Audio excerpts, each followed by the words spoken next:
Welcome to YouTube channel GK GS with Manish sir.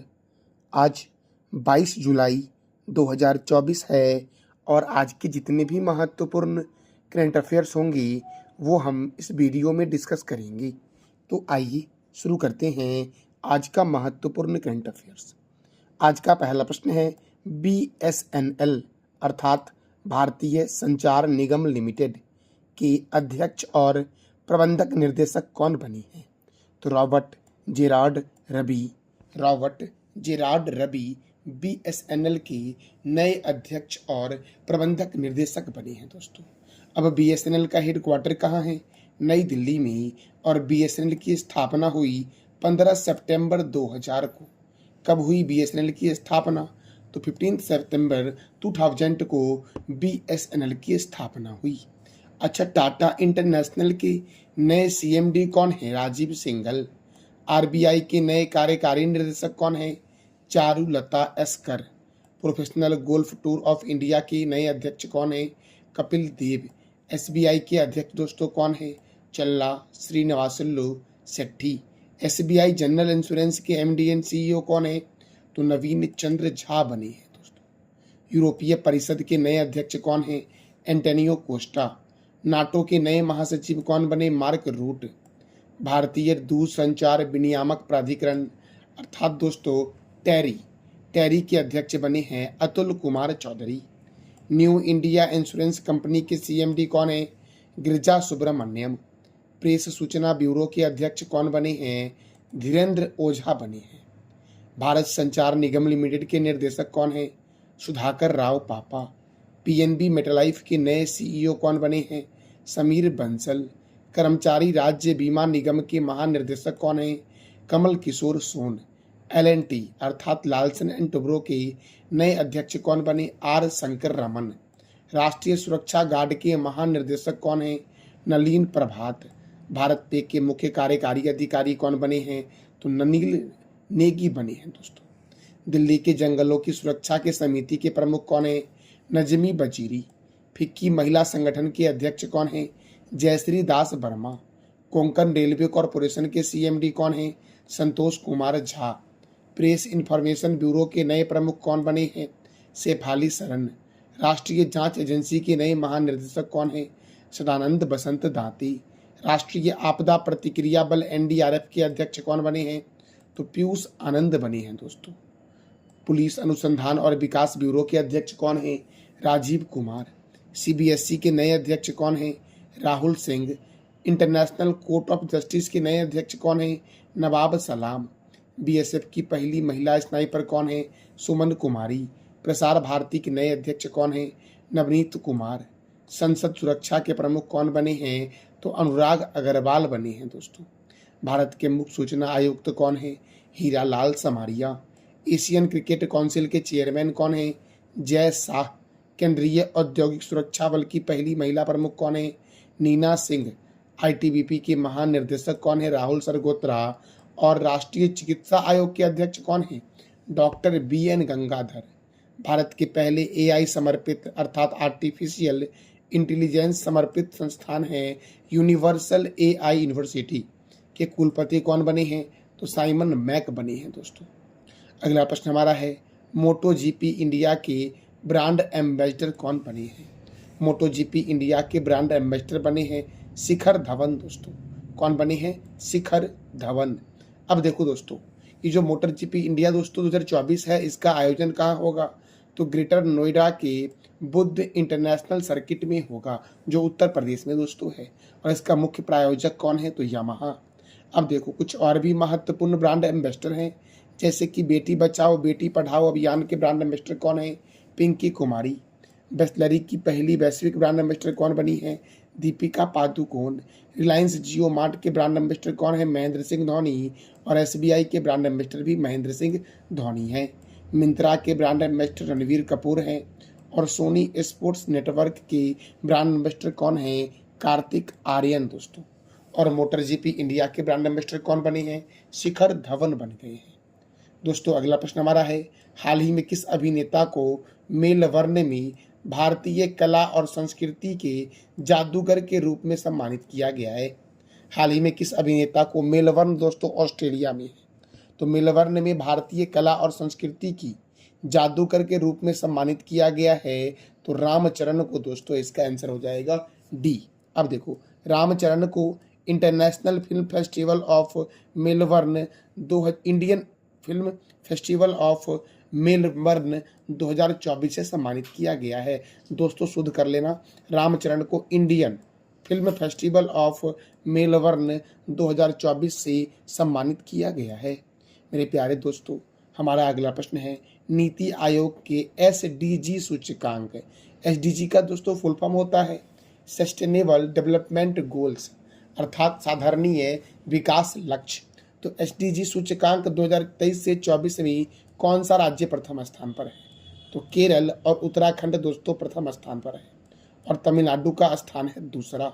तो याद रखना, इसका आंसर ए और बी हो जाएगा कि नीति आयोग के एसडीजी सूचकांक 2023 से 24 में केरल और उत्तराखंड दोनों प्रथम स्थान पर है दोस्तों।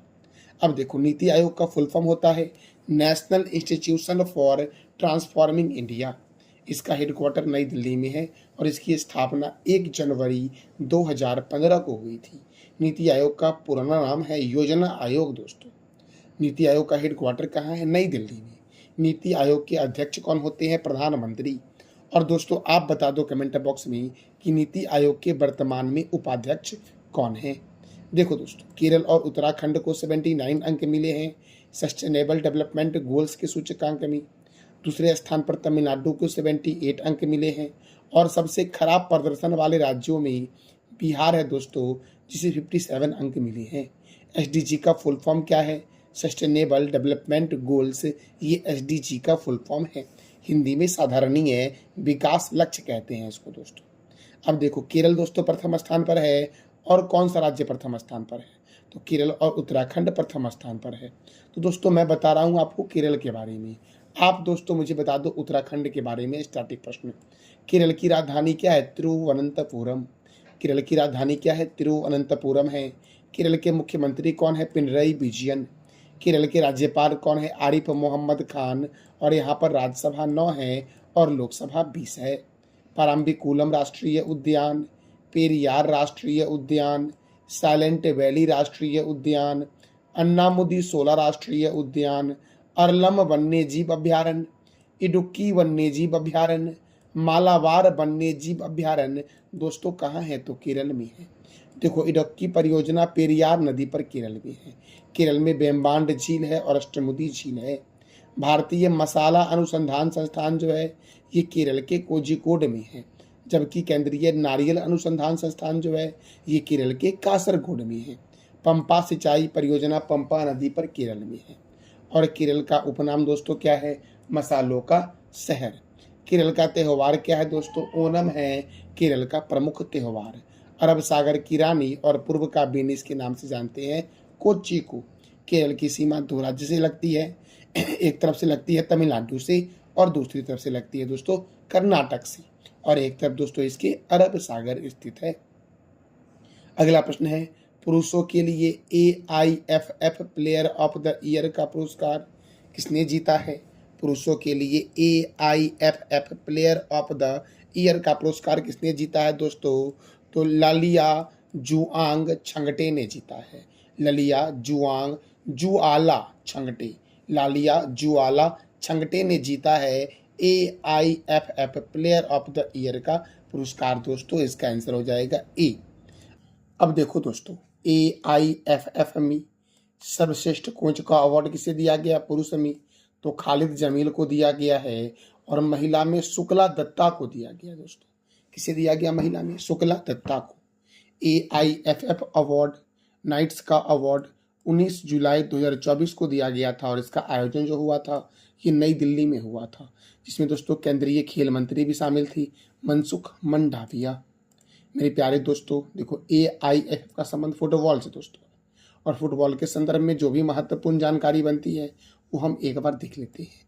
देखो, फुटबॉल के महत्वपूर्ण स्टेडियम में विवेकानंद युवा भारतीय स्टेडियम कोलकाता में है, बेम्बेले स्टेडियम लंदन में है, ब्रुकलैंड स्टेडियम नई दिल्ली में है, अम्बेडकर स्टेडियम कहाँ है, तो दिल्ली में है दोस्तों।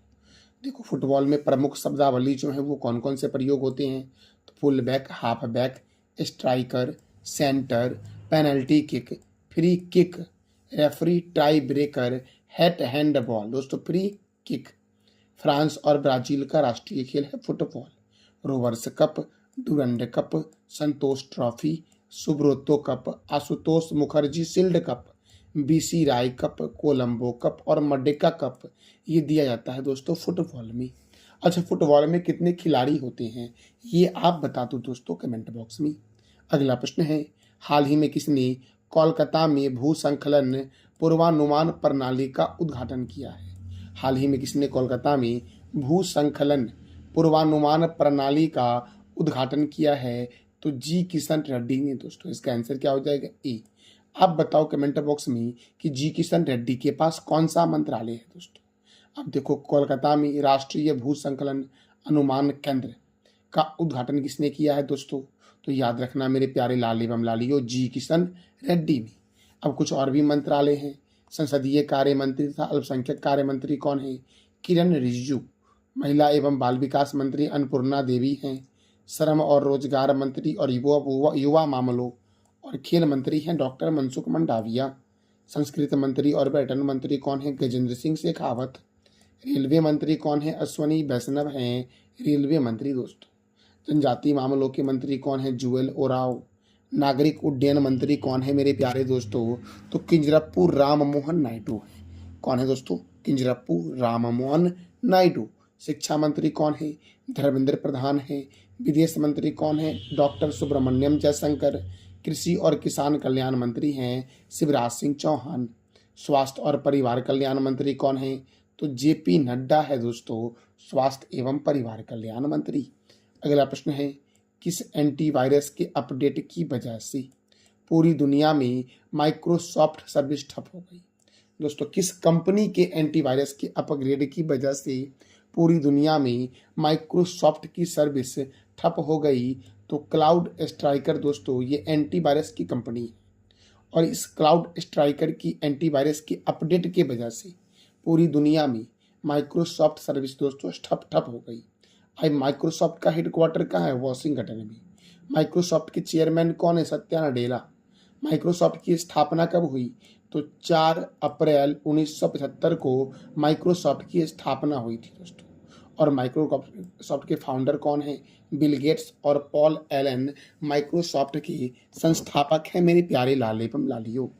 तो क्लाउड स्ट्राइक एंटीवायरस अपडेट की वजह से पूरी दुनिया में दोस्तों माइक्रोसॉफ्ट की सर्विसेज क्या हो गई? ठप हो गई मेरे प्यारे लाल एवं लालियो। अब देखो क्लाउड स्ट्राइक अमेरिका की एंटीवायरस कंपनी है। क्लाउड स्ट्राइक दोस्तों किस देश की एंटीवायरस की कंपनी है?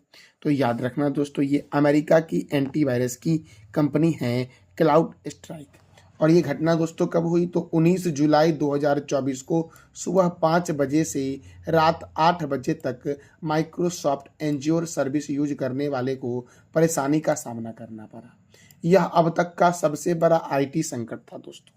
यह अब तक का सबसे बड़ा आईटी संकट था मेरे प्यारे लाल एवं लालियो। इस आईटी संकट को डिजिटल पैंडेमिक का नाम दिया गया है। इस आईटी संकट को किस नाम से क्या नाम दिया गया दोस्तों? तो डिजिटल पैंडेमिक का अवार्ड नाम दिया गया है। मुख्य रूप से प्रभावित देश कौन कौन से दोस्तों हुए इस क्लाउड स्ट्राइक के एंटीवायरस की अपडेट की वजह से? तो अमेरिका, ब्रिटेन, जर्मनी और स्विट्जरलैंड दोस्तों ये सभी देश मुख्य रूप से प्रभावित हुए। अब देखो दोस्तों इस आईटी संकट के कारण airport, flight, train, hospital, bank, digital payment, stock exchange, TV channel इत्यादि सेवाएं बंद हो गई थी। इसलिए दोस्तों ये अब तक का दुनिया का सबसे बड़ा आईटी संकट माना गया है। मेरे प्यारे दोस्तों क्लाउड स्ट्राइक के सॉफ्टवेयर अपडेट के कारण कंप्यूटर स्क्रीन पर नीले बैकग्राउंड के साथ मैसेज दिखा जिसे ब्लू स्क्रीन ऑफ डेथ कहा गया है। इसे क्या कहा गया है दोस्तों? तो ब्लू स्क्रीन ऑफ डेथ कहा गया है। दोस्तों यह दुनिया का सबसे बड़ा आईटी संकट था, याद रखना यह दुनिया का सबसे बड़ा आईटी संकट था मेरे प्यारे लाल एवं लालियो। तो अगला प्रश्न है, किस भारतीय अंतरिक्ष वैज्ञानिक को विक्रम साराभाई पद से सम्मानित किया गया है? किस भारतीय अंतरिक्ष वैज्ञानिक को विक्रम साराभाई पद से सम्मानित किया गया है? तो अनिल भारद्वाज को सम्मानित किया गया है। इसका आंसर क्या हो जाएगा? ए दोस्तों। देखो दोस्तों, अहमदाबाद स्थित भारतीय अनुसंधान प्रयोगशाला के निर्देशक है अनिल भारद्वाज। दक्षिण कोरिया के बुसान में 45वें COSPAR वैज्ञानिक सम्मेलन में इन्हें यह पुरस्कार दिया गया। 45वें अंतरिक्ष अनुसंधान पर वैश्विक शिखर सम्मेलन का आयोजन दक्षिण अफ्रीका के किस शहर में हुआ? तो बुसान शहर में हुआ। भारतीय अंतरिक्ष वैज्ञानिक प्रहलाद चंद्र अग्रवाल को हैरी मैसी पुरस्कार से सम्मानित किया गया। दोस्तों देखो, अब COSPAR अर्थात कमिटी ऑफ स्पेस रिसर्च इसका फुल फॉर्म है और इसका हेडक्वार्टर है पेरिस में। दोस्तों पेरिस कहाँ है? फ्रांस की राजधानी पेरिस है। COSPAR committee of space research की स्थापना हुई थी 3 अक्टूबर 1958 को और इसके अध्यक्ष कौन है? तो पास्कल हरनफ्रेड हैं COSPAR के अध्यक्ष। दोस्तों अगला प्रश्न है, किस भारतीय युद्धपोत की मदद से ओमान तट के पास भारतीयों को बचाया गया है? तो INS तेग की मदद से। दोस्तों INS तेग की मदद से ओमान तट के पास भारतीयों को बचाया गया है। दोस्तों अब देखो दोस्तों, हुआ क्या तो जान लेते हैं। भारतीय नौसेना का युद्धपोत INS तेग 15 जुलाई को MT प्रेस्टीज फॉल्कन के पलटने के बाद से ओमान के तट पर एक बचाव और तलाश अभियान के तहत दुर्घटनाग्रस्त जहाजों से 9 चालक दल के सदस्यों को सफलतापूर्वक बचाया। इसमें 8 भारतीय और 1 श्रीलंकाई नागरिक शामिल थे। मेरे प्यारे दोस्तों अगला प्रश्न हमारा है, भारत का पहला विदेशी जन औषधि केंद्र किस देश में खोला गया है? तो ये खोला गया है मॉरिशस में। दोस्तों कहाँ खोला गया है? मॉरिशस में खोला गया है भारत का पहला विदेशी जन औषधि केंद्र। दोस्तों ये था हमारा आज का महत्वपूर्ण करंट अफेयर। कल के करंट अफेयर को जरा हम रिवीजन कर लेते हैं। अंतर्राष्ट्रीय चंद्रमा दिवस 20 जुलाई को मनाया गया। दोस्तों अंतर्राष्ट्रीय चंद्रमा दिवस कब मनाया गया? 20 जुलाई को। हाल ही में किसने दिल्ली के लोक संवर्धन पर्व का उद्घाटन किया है? तो याद रखना दोस्तों, किरण रिजिजू ने किया है। हाल ही में कौन भारत के सबसे मूल्यवान सेलिब्रिटी 2023 बने हैं? विराट कोहली बने हैं। विश्व शतरंज दिवस कब मनाया गया? तो 20 जुलाई को मनाया गया है विश्व शतरंज दिवस। विनय क्वात्रा किस देश में भारत के नए राजदूत बने हैं? तो अमेरिका में बने हैं विनय मोहन क्वात्रा विदेश दोस्तों राजदूत बने हैं। PM स्वनिधि योजना में कौन सा राज्य प्रथम स्थान पर है? तो मध्य प्रदेश। हाल ही में युद्धपोत INS तबर किस देश के हैम्बर्ग में पहुंचा है? जर्मनी में। हाल ही में भारत सरकार ने लक्षद्वीप के किस द्वीप पर सैन्य एयरबेस बनाने की मंजूरी दी है? तो मिनिकॉय द्वीप पर।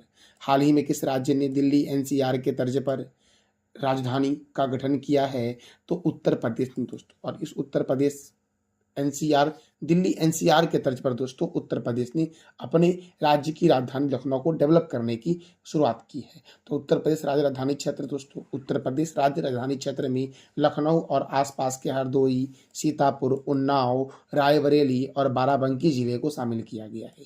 हाल ही में किस देश के सुप्रीम कोर्ट ने समलैंगिक जोड़ी के अधिकारों को मान्यता दिया है? तो दक्षिण कोरिया ने। मेरे प्यारे दोस्तों कल मैंने आपसे 3 प्रश्न किया था। गेवरा और कुसमुंडा कोयला खदान किस राज्य में स्थित है? छत्तीसगढ़ में।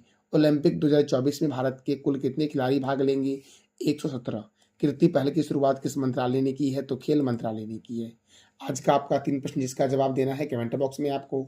INS तबर किस देश के हैम्बर्ग में पहुंचा है? किसने दिल्ली में लोक संवर्धन पर्व का उद्घाटन किया है? और उत्तर प्रदेश राज्य राजधानी क्षेत्र में कौन कौन से जिले को शामिल किया जाएगा? तो दोस्तों ये तीनों प्रश्न का जवाब दे दो आप कमेंट बॉक्स में। ये था हमारा आज का महत्वपूर्ण करंट अफेयर्स। जानकारी अच्छी लगी तो चैनल को लाइक करें, शेयर करें और सब्सक्राइब करें। थैंक यू सो मच मेरे प्यारे दोस्तों।